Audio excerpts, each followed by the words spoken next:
The principles behind cameras are very similar to the principles behind telescopes. Light reflects off an object, passes through the lens on the front, and is projected onto an eyepiece.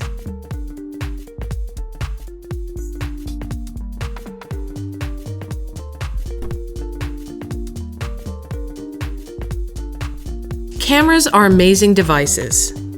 At the press of a button, they take a snapshot of the world and freeze a moment in time. Almost everyone has a camera, but how do they work?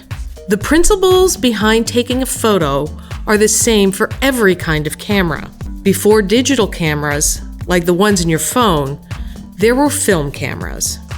When you take a picture, light reflects off your subject, enters the front of the camera, and then passes through a series of lenses, which bends the light or refracts it to project a mirror image onto the film behind it. Film is a type of plastic coated with photosensitive chemicals, which means when exposed to light, it changes brightness. Once it's been exposed, people are able to take the film and use chemicals to fix it, removing its photosensitivity and leaving a negative, which is then used to print photographs.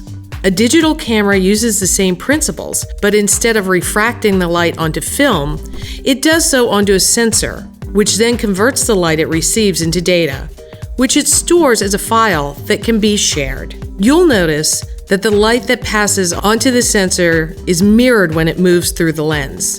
This is how convex lenses work. A convex lens is a lens thicker in the middle than on the edges, giving it an outward curve. A concave lens is a lens that is thicker on the edges and has an inward curve. When light passes through a convex lens, it refracts the light and focuses it onto a point. If you keep going, that light ends up on the opposite point from where it started on the other side of the lens, which is where our camera captures the mirror image.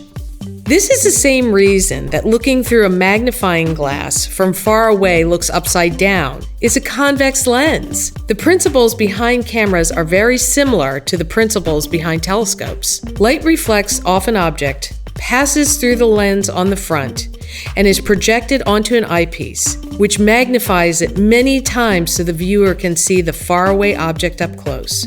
Hopefully now you have an understanding of how cameras and telescopes work. Let us know what you thought of this video down in the comments section. And if you enjoyed it, be sure to give it a like and a share. And follow STEM in 30 on Facebook and Twitter, and subscribe to the National Air and Space Museum's YouTube channel.